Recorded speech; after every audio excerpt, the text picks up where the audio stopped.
Last Sunday at Speaker's Corner, a Christian missionary known as Hatun was horribly stabbed by an assailant who I understand has not yet been caught.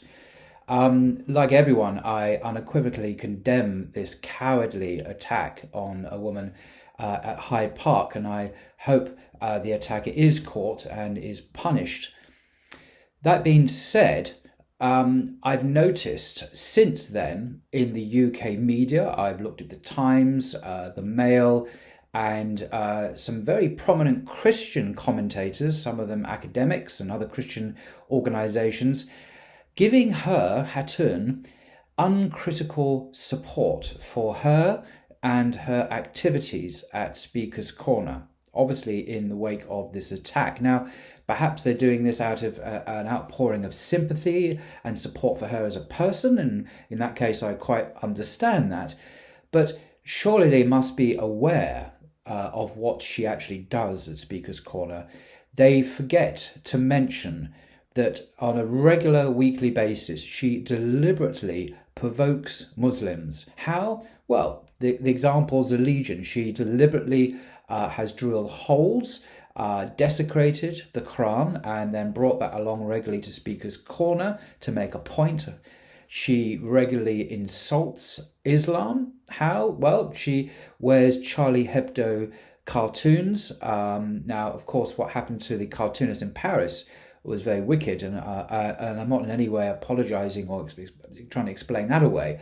But to deliberately showcase cartoons that are known to be highly offensive to Muslims is very, very peculiar behaviour for someone who professes to be a Christian, to follow Jesus Christ, who said, at least according to the Gospels, love your enemies, do good to those other people who persecute you, and yet she doesn't tend to do that. She tends to be very provocative and deliberately so, week in, week out. Now, I've seen her for years. I've spoken to her. I know her, not very well, of course. She's not a friend or anything, but at a distance, I observe her, as we all do. And most sensible people tend to ignore her because she, in my experience, doesn't dialogue. She doesn't have a conversation. All she wants to do is destroy Islam. Now, such a person is not a normal Christian, is not a mainstream Christian. I personally think she is an extremist. I think she is a fanatic. I think at some part of the back of her mind, she wants to be a martyr, actually, because why would someone behave in such a deliberately provocative way week after week in public, except unless they wanted some kind of martyrdom. Now, of course, I sincerely hope she doesn't get her wish. It's possible there are other issues to do with her background and her mental health. I don't know. I don't know her very well. But her behaviour is profoundly unacceptable and unchristian, even if it is legal. Not everything that is legal is good. Not everything that is within the law is moral and virtuous. Not everything that a Christian can do is Christian. I don't see other Christians or many other Christians behaving like this. It's a tiny minority. So I'm disappointed that the UK media is portraying her as a martyr for free speech. She's entitled to have free speech, of course. She's, in my view, perfectly entitled to criticise beliefs she does not share.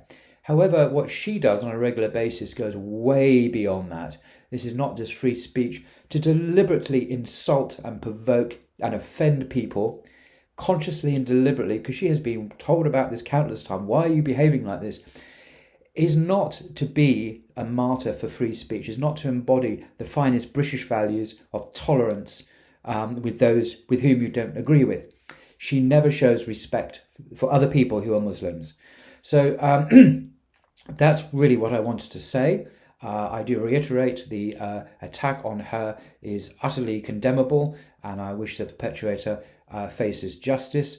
But she also, by her behaviour over the years, creates a situation where nutcases and evil, people themselves who shouldn't be around Speaker's Corner then can lash out at her. She is not wholly indifferent to the situation that has been created. If you keep on provoking and attacking and in this nasty, vicious way that she verbally does on a regular basis, some nutter, some criminal is going to take an attack her. Now, I wish it wasn't so, but that is the real world. I know the police, who often come under criticism, have done their very best to try and stay within the law to protect her rights to free speech, such as they are, but also to advise her to tone down her rhetoric, to not be so provocative, and not to stop insulting people, because that's nothing to do with free speech. There's free speech, and then there's insulting people. And many Christians, prominent Christians now, don't seem to see the difference. And I wonder if there's an agenda at work here. The agenda is that she is a Christian missionary, and therefore we should support her because she's anti-Islam.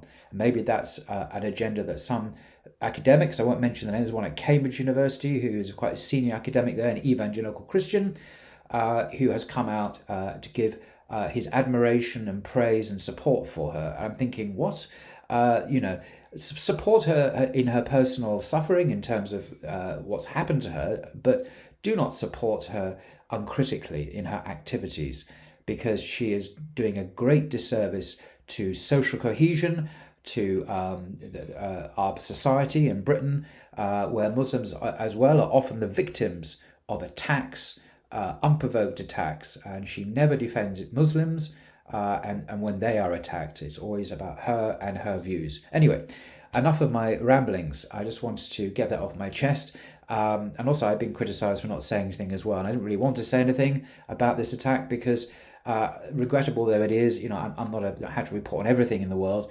But I did want. Now it's become a national media event in a way, and many people are coming out and supporting her uncritically. I thought I just wanted to say something. Let's give her support in terms of hoping she gets well soon and her attacker faces justice, but let's not give her support in her egregious activities at Speaker's Corner. Till next time.